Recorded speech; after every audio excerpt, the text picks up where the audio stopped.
Alex decided to resign from his job to pursue a life of philanthropy. He is the founder of a social movement called Because I Said I Would. Here's Alex.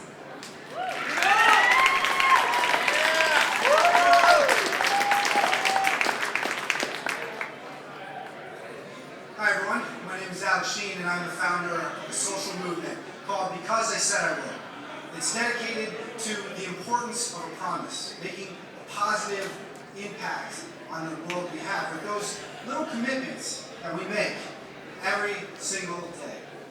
You see, my father, he was good with his promises. He was always good with his word. If Dad said he was going to show up, he was there.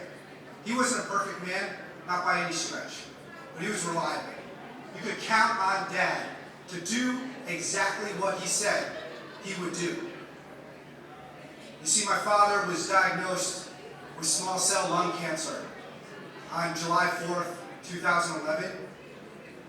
The disease spread throughout his body, to his pancreas, to his liver.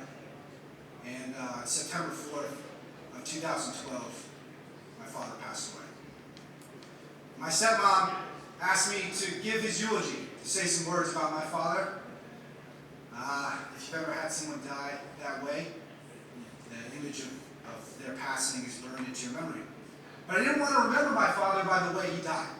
I wanted to remember him by the way he lived, by the promises and commitments he had to me as his son. So I created this little card. It's very simple.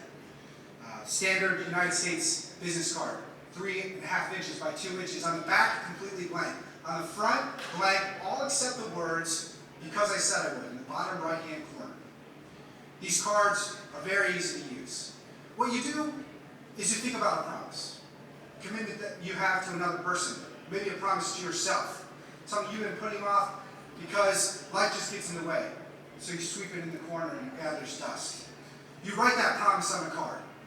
You say, I'm going to fulfill this promise. I'm going to keep my word. And you give that card to someone you're making that promise to. Maybe send it to them in the mail. You tell that person, I'm going to fulfill my promise. And when I do, I get that card back. That card, it belongs to me. I'm going to earn it back. You remember why you set out to fulfill that goal in the first place. You go, you keep your promise, you get your card back, and you keep it as a reminder that you are a person of your word. That you came through for somebody when they needed you. That you came through for yourself because you realize that this life is short. These promise cards can be used for so many things. And I started handing them out for the first time at my father's funeral, and I offered to mail 10 of these cards to anywhere in the world for free. And so the requests started pouring in. This is a picture of the first 4 I sent out.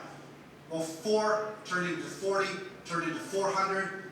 I sent over 1,000 in a single day to places across the world, to 48 different countries. Because you see, there's something, I don't know, like elemental, I guess, about a promise. Something universal, international, human. I think we probably can understand what a promise, what a commitment is, maybe before we can even speak those first words.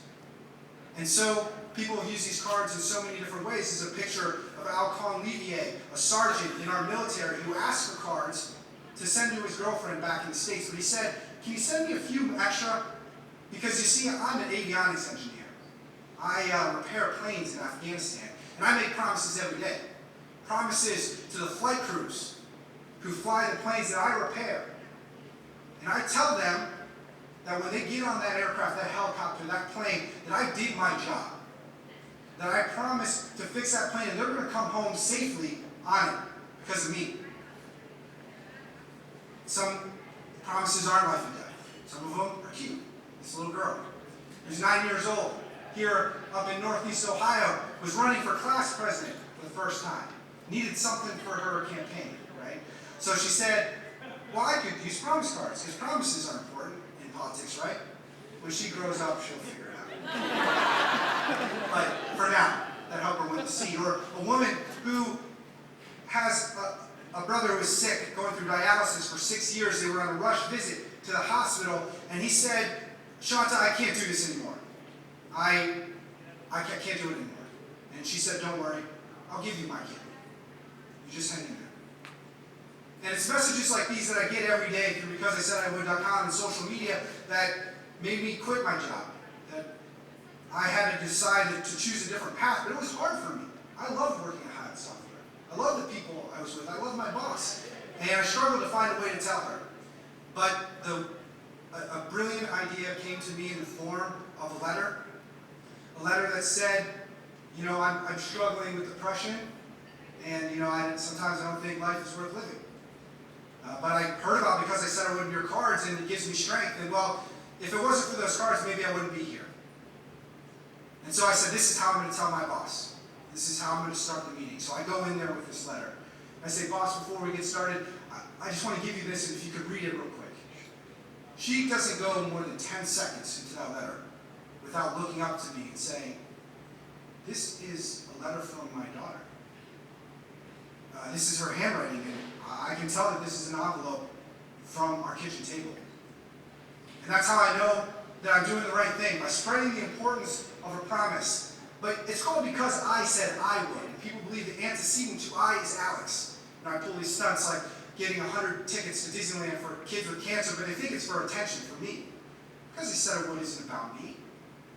And I would go so far as to say that Because I Said I Would isn't even about my father. I held his hand as he died. 2 minutes between his last two breaths, I counted with this watch. He's gone. Because I Said I Would is not about him. It's about you. It's about the promises that you make day in and day out. Because I can tell you there are very few things I know about this world, but I know that your character is judged by the promises you make and keep.